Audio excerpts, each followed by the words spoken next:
क्या चीन की बहन चीन को छोड़कर भारत का साथ देने वाली है?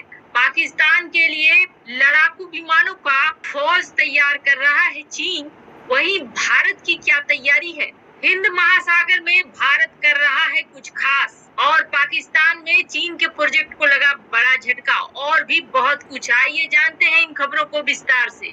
जहाँ देखी तवा परात वहाँ गुजारी सारी रात। इस कहावत का मतलब होता है कि जो लालची लोग होते हैं खाने के, वो जब देख लेते हैं कि खाने पीने बनाने की तैयारी चल रही है तो वहाँ पूरी रात बैठे रहते हैं। यही हाल है नेपाल का। नेपाल के प्रधानमंत्री केपी शर्मा ओली इस तरह से पूर्ण गिरफ्त में चले गए हैं चीन की, और जाहिर सी बात है बिना किसी लालच के तो गए नहीं है कि अब वह भारत का विरोध करने की ऐसा लगता है जैसे रोज सुबह उठकर कसम खाते हैं। चीन की सह पर नेपाल लगातार भारत के साथ अपने रिश्ते खराब करने में लगा हुआ है। विवादित नक्शा और भगवान श्री राम पर प्रधानमंत्री केपी शर्मा ओली के विवादित बोल के बाद अब नेपाल भारत के सड़क निर्माण और बांध का भी विरोध कर रहा है। नेपाल ने भारत के सड़क और बांधों के निर्माण पर आपत्ति जताई है। नेपाल ने तर्क दिया है कि भारत के सड़क और बांध बनाने से उसके क्षेत्र में बाढ़ की समस्या पैदा हो जाएगी।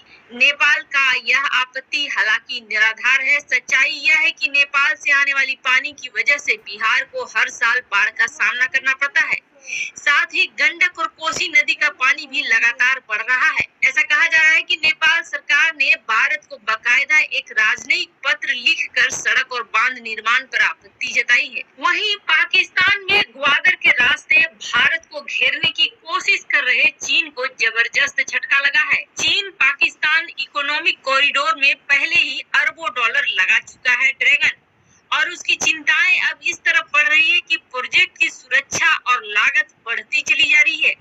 कोरोना के कारण परियोजना का काम एक तरफ जहां बहुत धीरे से चल रहा है, वहीं दूसरी तरफ वहां विद्रोह भी तेज हो गया है। 60 बिलियन अमेरिकी डॉलर के लागत वाले इस परियोजना की सुरक्षा को लेकर पाकिस्तान ने वैसे एक खास फोर्स का गठन किया है, जिसमें 13,700 स्पेशल कमांडो शामिल किए गए हैं।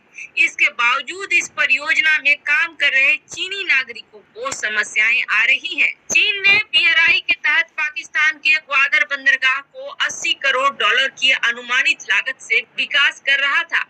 चीन के अधिकारी भले ही बार बार कहते हैं कि ग्वादर बंदरगाह और सीपैक का उद्देश्य पूरी तरह से आर्थिक और व्यावसायिक है, लेकिन इसके पीछे चीन की असली मंशा है अपनी सैन्य ताकत बढ़ाना।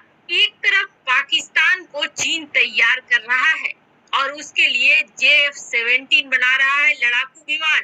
ऐसा कहा जा रहा है कि 2024 तक 50 विमानों को पाकिस्तानी वायुसेना में शामिल किया जाएगा। इसका निर्माण भी चीन बिल्कुल युद्ध स्तर पर कर रहा है।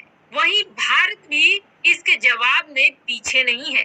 भारत भी जानता है कि हो सकता है कि दो तरफ से भारत को लड़ाई लड़नी पड़े। ऐसे में भारत भी अपनी तैयारी जोरदार रख रहा है।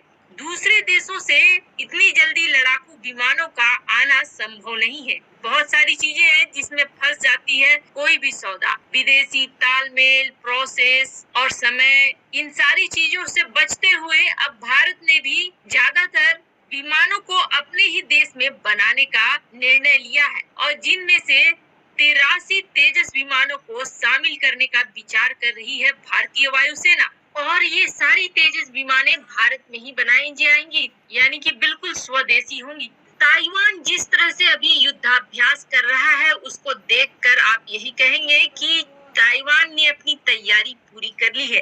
हालांकि उसके हर हथियार और हर अस्त्र शस्त्र पर अमेरिका का छाप दिखाई देता है।